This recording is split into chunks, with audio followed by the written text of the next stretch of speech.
Can the drummer get some? Can the drummer get some? Can the drummer get some? Ooh.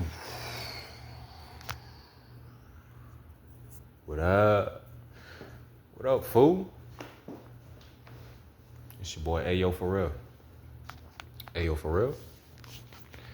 I know y'all done heard about old LeBron James. He done decided to go back to the. Well, he ain't go back. He went back to the East Coast. He went to the Philadelphia 76ers. How surprised were you when you heard that news? Shit, if you asking me, well, I'm glad you asked. Me? I think LeBron got tired of getting bounced out so early in the playoffs, yo. And he knew that with that lineup that they had going on with Luka and yeah, that's crazy, yo. He really had to he really had to defer to Luka and Austin Reeves. Like LeBron James, the dude that got the most points out of any player ever, over Kareem, Michael, Kobe, Karl Malone, like all them players. Everybody that's ever played in the NBA, LeBron done scored more points. He got a point for every point that for everybody that done. But having to defer to Austin Reeves? Austin Reeves ain't nobody. Shit. I wish I would if I was LeBron James, defer to. I could see Luka because, you know, he good for like 30 points a night, easy. Like 25, he can get 25 with one eye. But Austin Reeves? Anyway, hey, I know this one thing, yo. He went from a team that was all white to a team that's like the whole starting lineup is all black. Like everybody, like the whole lineup on the Lakers was white. Nothing against white folk. I'm just saying. I'm just keeping it real. And he went to Philly where there's nothing but dark folk. Nothing but black folk in Philly. On the starting lineup for the Philadelphia 76ers. I think he made a good decision though. As a LeBron fan, I'm gonna be truthful about this, you know what I mean? I ain't finna be biased just because it's LeBron James. I love LeBron James, but you know what I mean? If I saw him in the street in public, I mean, I don't think he'd love me back, but you know, it is what it is, you know what I mean? We seen him, you know, turn down a few innocent-looking young children that just wanted his autograph. I think one dude, one of them kids, he actually yelled at. I remember that. Remember that video? But shoot, LeBron, he got tired of getting bounced out, bro. It's some Lions in the Western Conference, bro.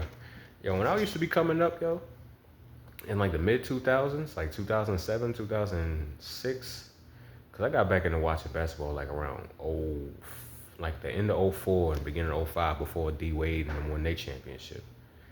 Like before then, I wasn't really keeping up with the schedule like that because I had other things going on in my life. But after watching that, after seeing LeBron James go to Philly, I agree with it.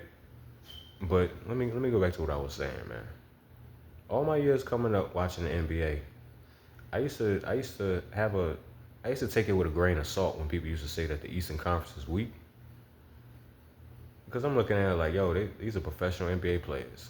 Like, we'll go to a park and bust anyone's ass. Bust the whole court's ass. Unless there's like one player that's like really that nice. Like definitely a Division I player to be able to like, you know, kind of counter like, you know, what a pro would be able to do. Or, you know, at least be able to hold a candle to him. Like, not necessarily beat him. Unless your name is Devin Harris. But, you know, for the most part, I was looking at it like, hey, these are organizations. They got star players and stuff like that. What you mean weak? Because only the only way you find out is one team out of the East is in the NBA Finals. And the West don't always win. Sometimes the Eastern Conference champions win the championship. So I didn't look at it as being weak like that. But now in 2026, I see exactly what they mean by it being weak. I see exactly what it means. Because in the first round of the playoffs in the Eastern Conference, or you might have to go through Washington. You might face a team in the first round. Like if you wanted the higher up teams, like the 1 through 4, you might end up facing a team besides that, you know, that 4 and 5 matchup. Every other matchup, you already know who's gonna win, unless you're the Boston Celtics, because then you could lose to any damn body. Y'all remember when they lost to Miami? But in the West, bro, it's banger after banger after banger, like straight banging matchups. Like In the Western Conference, bro, you liable to see two teams that'll face off each other in the first round. Ain't got no business facing each other in the first round. Both of them teams got a chance to win a championship, but one of them, their season is ending early May. That's what it's like in the Western Conference. Because when you was watching the Western Conference playoffs and you see LeBron James, you thinking that LeBron James is going to at least get to the Western Conference Finals. Bro, he got...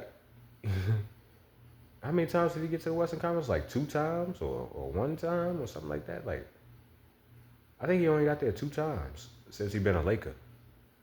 Yo, the Western Conference ain't no joke, bro. Like I'm saying, like you in the Western Conference, you can get 2 teams that can win it all, and they'll go head to head in round 1. One of them is going home early. Like the Western Conference is crazy, yo. I believe it now. I mean, I'm hard headed, you know what I mean? That it is what it is, but the East thing, you liable to face. You could face off against Charlotte. You could face off against Atlanta. You could face off against Miami with they non-scoring asses. Like you could face off against just any old body. Like there's some top tier teams that you gotta worry about. To me, I think the Knicks was the only team in the East that could have did anything with anybody in the Western Conference. Anybody. If you think about it, Detroit. All they got is Cunningham. When Cunningham sit down, who's scoring for them? Exactly. You got Cleveland. Cleveland's decent. I mean, they got 2 Western Conference players they got 2 Western Conference players in James Harden and Spider-Man Mitchell, but they couldn't even get to the finals. I don't think they'd have been doing anything. I don't think they'd have been able to do anything with any of the teams in the Western Conference. Like maybe the Timberwolves because of the injuries and stuff like that, but a healthy Timberwolves team, nah. I think a healthy Timberwolves team would spank the entire East except the Knicks. But yo, going to Philly? And Philly ain't had to get rid of nobody. They ain't had to get rid of Embiid. They ain't had to get rid of Edgecombe. They ain't had to get rid of Maxey. They ain't had to get rid of nobody. Like they ain't had to get rid of course they ain't gonna get rid of Jaylen Brown. Like he's a superstar. And he just got there.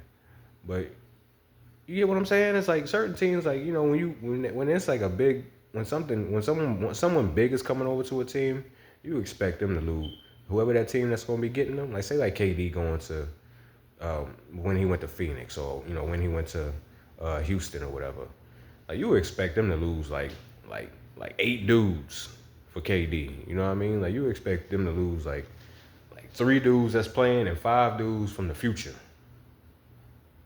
Philly ain't had to get rid of nothing. Like they just straight in there. Just everybody's still there. The whole lineup: Edgecombe, Jaylen Brown, LeBron, Maxey, Embiid. I still believe Knicks in 5 though. Knicks ain't nothing stop. Ain't nothing messing with the Knicks in the East. Philly is a threat, but nah, I don't know yet. We got to see how it works. I mean, it's only July right now, so we don't know nothing about the NBA season right now. But my thoughts on LeBron James going to Philly, man, he got tired of getting spanked in that Western Conference, bro. I'm talking.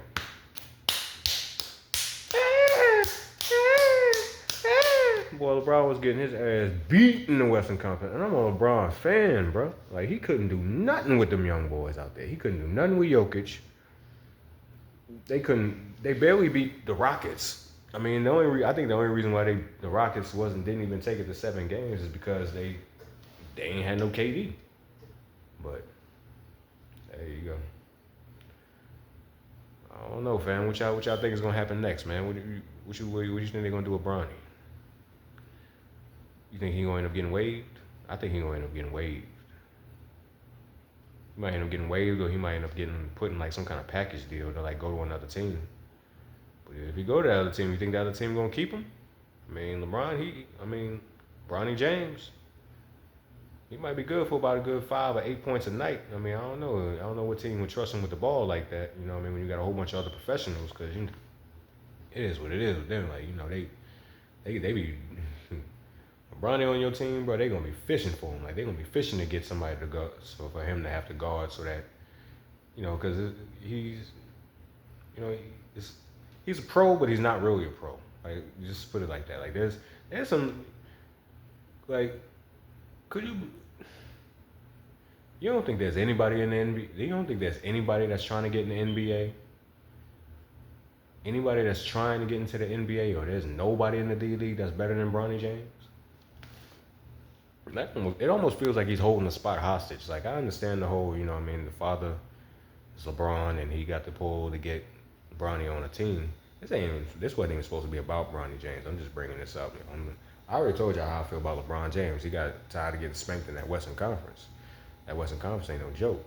But now I want to talk about Bronny just a little bit, It almost feels like they're holding the spot hostage. Like, there should be like some player out there that's just nice. Like, some player out there that's just like, it's good as hell. And they just ain't, you know what I mean? Ain't no spots for you. That's gotta be something.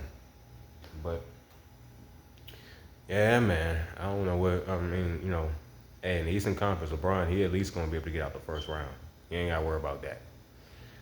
Philly, they definitely gonna be a 1 through 4 seed, but they getting out the first round. Like, I think they might get to the Eastern Conference Finals and face off against the Knicks, hopefully. You know, if no injuries happen to the Knicks. But yeah, man, LeBron back on the East now. The East is easy. Like I said, bro, you in the Western Conference, bro, you banging it out. Bro, I'm talking about 7-game series. Like, I'm talking about, it's like the finals in April. And LeBron James got tired of going home in like April. So I think it's a good move for him, yo. He need to get out that Western Conference and get away from that team that was trying to make him defer to Austin Reeves, yo. When I heard about that, like, I could understand deferring to Luka. I said this before earlier in the video. I could understand Luka. But Austin Reeves, man? Where would Austin Reeves be?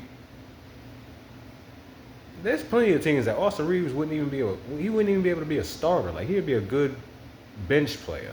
Like, he had to be a role player. Like, you can't have Austin Reeves as like your second or third option. He could be more like a third or fourth option or something like that. But you can't have him as your second option, especially over no LeBron James. So I'm fully with LeBron James leaving that fiasco. Cause that was some crap going on. Like, only thing popping out there in LA will be the weather then. Cause like that team, Luka gonna go out there and get his 45. LeBron might get his 18, 20. And Austin Reeves. Anyway, that's my thoughts on LeBron James going to Philly. Hey, yo, for real.